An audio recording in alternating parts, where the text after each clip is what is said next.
Selam, ben Alin. Biz burada kitapları sevmek için varız.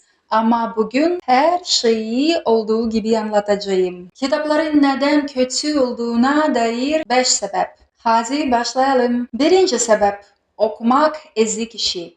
Evet, artık her yerde kitaplı TikTok'lar görüyoruz. Sanki kitap okumak moda oldu ama aslında hepsi görsellik, hepsi vitrin. Gerçekten kitap okumayı seviyorsan hemen sana innek, sıkıcı, bilmiş damgası vurulur. Arkadaşların Beşiktaş maçında tribünlerde bağırırken ya da Tarkan konserinde dans ederken sen neredesin?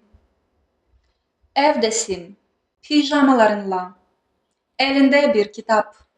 Wi-Fi'nin ne olduğunu bile bilmeyen 19. yüzyıldan bir melankoli ustası için üzülüyorsun. Kitaplara bir daldın mı geçmiş olsun.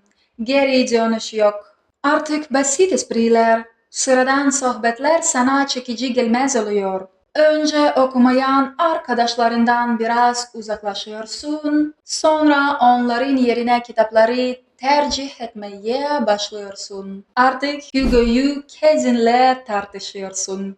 Hem de Latince. İkinci sebep, kitaplar pahalı tuğlalar ve faydaları mı? Burçlara göre diyet kadar işe yarıyor. Bir kitapçıya girip etiketlere şöyle bir bak. Bu kadar parayı kayda, kapak tasarımına ve duygusal travmaya mı veriyoruz? 500 liraya roman alıyorsun, sonunda herkes çatır çatır ölüyor. Üstelik resim bile yok. Yani bu gerçekten delilik. Hele bir içeriği bilmiyorsun ki. Belki de hiç sevmezsin. Okuduğuna pişman olursun. O parayla güzel bir kuzu tandır, yanına ayran, bir de garsona cömert bir bahşiş bırakırdın. Ama sen ne yaptın? 20. sayfada kapağı kapattığın bir kitap aldın. Üçüncü sebep, okumak aşırı zaman alıyor. Artık teknoloji çağındayız. Edebiyat, bilgiye ulaşmanın tek yolu olmaktan çıktı. Şimdi çok daha etkili ve ilgi çekici kaynaklar var. Mesela sinema ya da en kötü ihtimalle sesli kitap. Yaprak Dökümü'nü niye okuyasın ki? Zaten dizisini çekmişler. Dram var, müzik var, her şey hazır. Sen de izlerken başka şeyler yapabiliyorsun. Zaman kazanıyorsun. Tüm bunlar varken neden hala bir mağara insanı gibi kitap okuyalım? Dördüncü sebep, okumak zararlı ve tehlikeli. Kitaplar gözü bozuyor. Kayıt parmağını keser. Duruşun bozulur. Ya da uzanıp okumaya başlarsın, kitap burnuna düşer. Bir de olaylara kendini kaptırırsın, uykusuz kalırsın. Sadece roman yüzünden ruh halin bozulmaz artık. Yüzünde suç ve ceza tuğlasının izi var.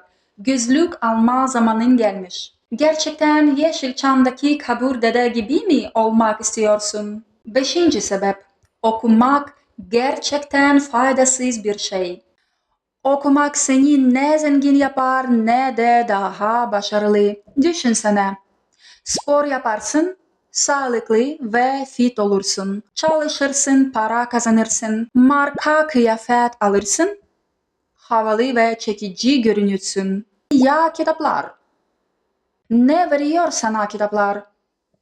Bir sürü insan var. Hayatın her alanında zirveye çıkmışlar. Ve kitap okumuyorlar çünkü vakitleri yok. Gerçekten yani saatlerini kitapla harcamak o ses Türkiye'de parlamaktan daha mı iyi yani? İşte tüm gerçek bu. Ne çıkarıyoruz? O yüzden arkadaşlar okumak tam bir tuzak. Zamanını, paranı, gözlerini, arkadaşlarını ve gerçeklik hissini kaybediyorsun. Sen keyfine bak. Acısını ben çekerim. Gelecek videoda görüşürüz sevgili okumayan dostum.